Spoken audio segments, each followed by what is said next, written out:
मजहर अब्बास साहब हमारे साथ हैं। मजहर अब्बास साहब, सबसे पहले तो यही बता दें कि पीपल्स पार्टी ने जो प्रपोज किया, मुर्तज़ा वहाब को नामजद किया है फॉर मेयर कराची, ये चॉइस आपको कैसी लगी?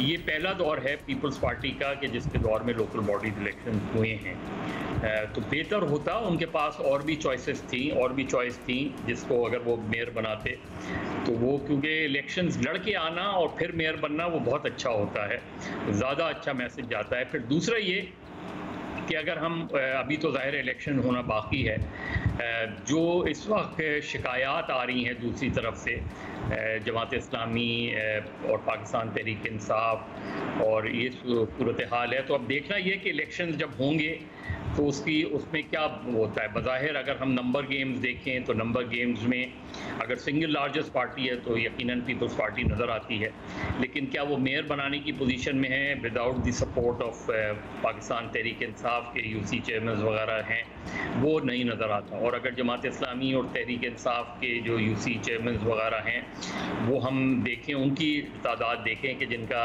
इत्तेहाद हुआ है, तो उस लिहाज से हम देखें तो उसमें हमें नज़र आता है कि हाफिज़ नईम साहब जो है वो इलेक्शन जीत जाएंगे।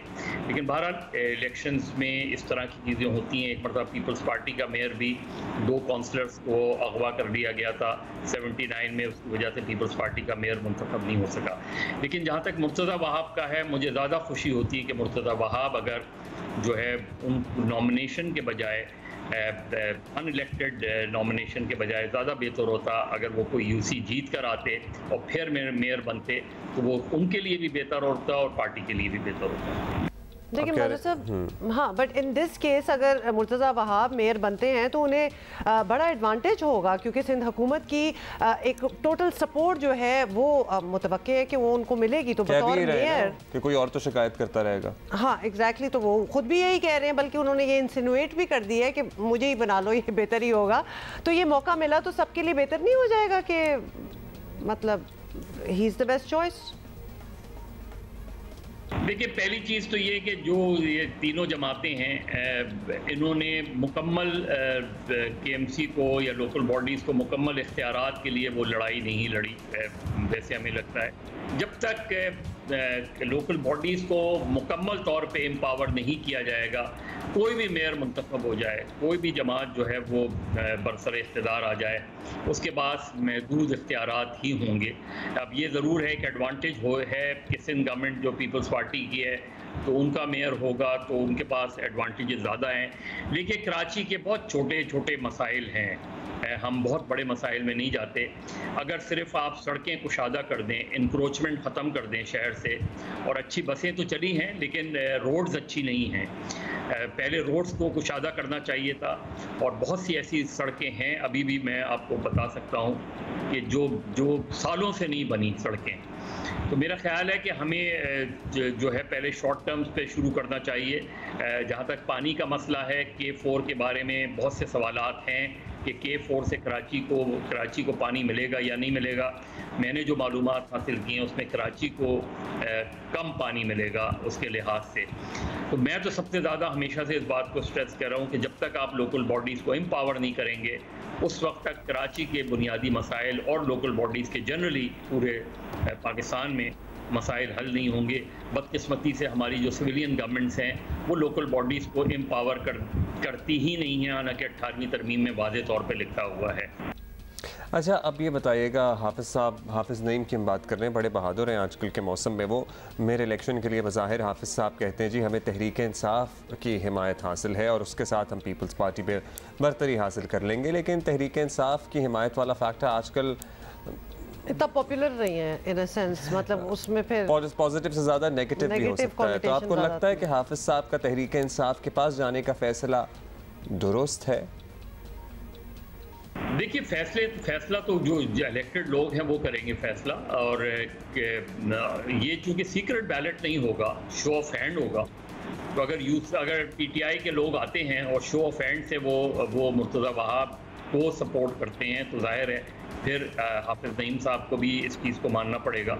चूँकि सीक्रेट बैलेट में तो इस चीज़ के इम्कानात होते हैं। अब तहरीक इंसाफ की इस वक्त जो ख़ासतौर पर 9 मई के बाद सूरत हाल है, मुझे नहीं पता कि कितने यूसी चेयरमैन जो हैं वो उस दिन इलेक्शन के दिन हाजिर होंगे या नहीं होंगे, लेकिन अगर हाजिर होते हैं, और होना चाहिए, इंश्योर करना चाहिए, अगर हाजिर होते हैं और शो ऑफ हैंड होता है, और जो अभी तक क्योंकि उसमें तरमीम नहीं और लगता यही है कि शो ऑफ हैंड ही होगा, तो शो ऑफ हैंड में अगर majority of PTI UC chairman जो है वो मुर्तज़ा वहाब को वोट देते हैं, तो हाफिज़ नईम साहब को तमाम तर रिजर्वेशन के बावजूद इन नताइज को कबूल करना चाहिए। और इसी तरह अगर वो सब आते हैं और हाफिज़ नईम को वोट देते हैं तो मुर्तज़ा वहाब समेत पीपल्स पार्टी को उस नतीजे को कबूल करना चाहिए। ऑलराइट जी, लेट्स सी क्या होता है। बहुत शुक्रिया आपका मज़हर अब्बास, हम हमारे लेकिन जो भी आए वो काम भी करे और इख्तियारात भी, और जो भी आए उसको काम करने भी दिया जाए। मतलब अगर मुर्तज़ा वहाब जीत कर आते हैं तो ठीक है, 100 दफ़ा आइए। अगर हाफिज़ नईम साहब अपने इत्तेहादियों के साथ जीत कर मेयर बनते हैं तो उनको भी पाकिस्तान पीपल्स पार्टी को उसूली तौर पर सपोर्ट करना चाहिए, और ताकि अल्टीमेटली वही बात जो मुर्तज़ा कह रहे हैं कि वो ये ना कह दें कि भाई इख्तियारात नहीं थे। सो ये एटलीस्ट शिकायत का मौका नहीं देना चाहिए। ये लाइन जो है ना, ये इख्तियारात नहीं थे, प्लीज़ ये अब अपनी डिक्शनरी से सारों को निकाल देना चाहिए। बिकॉज जिस तरह लड़ रहे होते हैं ना आने के लिए इस पोस्ट पे कि हम आके कुछ करेंगे, तो पहले भी पता होना चाहिए ना कि इख्तियारात नहीं है तो हम लड़ क्यों रहे हैं। लेकिन आप पहुंच ही गए हैं तो फिर देन डू इट। एग्जैक्ट वही बात है ना कि मतलब पाकिस्तान तहरीक इंसाफ जो है वो अप्रैल 2022 में इख्तिदार जाने पर उनकी चीखों की आवाज़ें आसमान पे सुनाई दे रही थीं, और जब वो इख्तिदार चला गया तो उसके बाद कहते थे हमारे हाथ में कुछ था ही नहीं, सारे तो कुछ फैसले तो कुछ और लोग करते थे, इनफैक्ट जनरल बाजवा करते थे। और उसी इख्तिदार में वापस आने के लिए दोबारा उन्होंने सर धड़ की बाजी लगा दी, मगर क्या कुछ नहीं किया। ये तय हो गया कि असेंबलियाँ तहलील करती जाएंगी, उसके बाद उन्होंने अपने लॉन्ग मार्च का ऐलान कर दिया। सुप्रीम कोर्ट के कहने पर नेगोशिएशन में मामला तय हो गए, इमरान खान साहब नहीं माने, उससे पहले वो अपनी सूबाई असेंबलियाँ तोड़ चुके थे उसी इख्तिदार में वापस आने के लिए। और उसी इख्तिदार से जाने के लिए भी आपको पता ही है उनकी तगदौर, उनकी कोशिशें क्या थीं, और जब थे इख्तिदार में उससे निकलने के बाद कहते हैं कि हमारे हाथ में कुछ नहीं था। तो ये क्या बातें हैं? Exactly, coming back to Karachi problems, मतलब कि हम विदाउट इवन, हम कुछ सालों से इधर रह रहे हैं, ये जमातें तो कब से इधर ही काम कर रही हैं, तो आपको तो पता ही होगा कि क्या क्या प्रॉब्लम्स हैं, starting from roads, water, drainage, health, education, transportation, मतलब कि हम we can go on and the list won't end. और पता है इतने मसले हैं यहाँ। और मुझे लगता है कि कराची वाले इतने डिप्राइव्ड हैं कि उन्हें कुछ मिलना शुरू होता है तो वो उसको अप्रिशिएट भी बहुत ज़्यादा करते हैं। मतलब ये 4 बसें आई थी, हम पागल हो गए थे। नहीं, मतलब 4 से ज़्यादा ही हैं। चलें, लेट्स गिव द क्रेडिट कि पब्लिक ट्रांसपोर्ट का निज़ाम इन बसेस के आने के बाद वो पिंक भी नज़र आती है, लाल भी बस आती है नज़र, सफ़ेद वाली भी आती है। सो बसेस का निज़ाम खासा बेहतर हो गया है। लेकिन खासा बेहतर नहीं, ये वो वाली आप बात कर रहे हैं कि हमें इतना सा भी मिलता है ना तो हम खुश हो जाते हैं, ये खासा बेहतर नहीं हुआ। दिस इज ऊंट के मुंह में जीरा वाली बात। सो इसको बहुत बेहतर होने की ज़रूरत है, सर्टेनली इसको बहुत बेहतर होने की ज़रूरत है। और कहीं कहीं हमें कंस्ट्रक्शन का काम नजर आता है, कराची में रहने वाले उसी पे हम दीवानावाद छलांगे लगाना शुरू हो जाते हैं। उसके बाद ये भी होता है, sorry this needs to be pointed out, कि चीज़ें जो है ना उनको उखाड़ दिया जाता है कि रोडें बन रही हैं और ये हो रहा है, और उसके बाद वो दिखाने के लिए उखाड़ा जाता है, बनती नहीं है, वो उसी तरह पड़ी रहती हैं। तो लिहाजा these are the issues and they are glaringly obvious, कुछ ज़्यादा ढूंढना भी नहीं पड़ेगा, बहुत इश्यूज हैं, उन पे काम करने के लिए कोई आना चाहता है तो आए। कराची में लिटरली आप महंगा इलाका कह लें, आप सस्ता इलाका कह लें, आप मुतवसत इलाका कह लें, बड़े मुश्किल है लोगों के लिए हालात रहने के लिए। आप महंगे तरीन कराची के इलाकों की बात करें, पैदल चलने की जगह नहीं है, गाड़ी या मोटरसाइकिल चलाना तो दूर की बात, क्योंकि सारी रोड्स उखड़ी पड़ी हैं।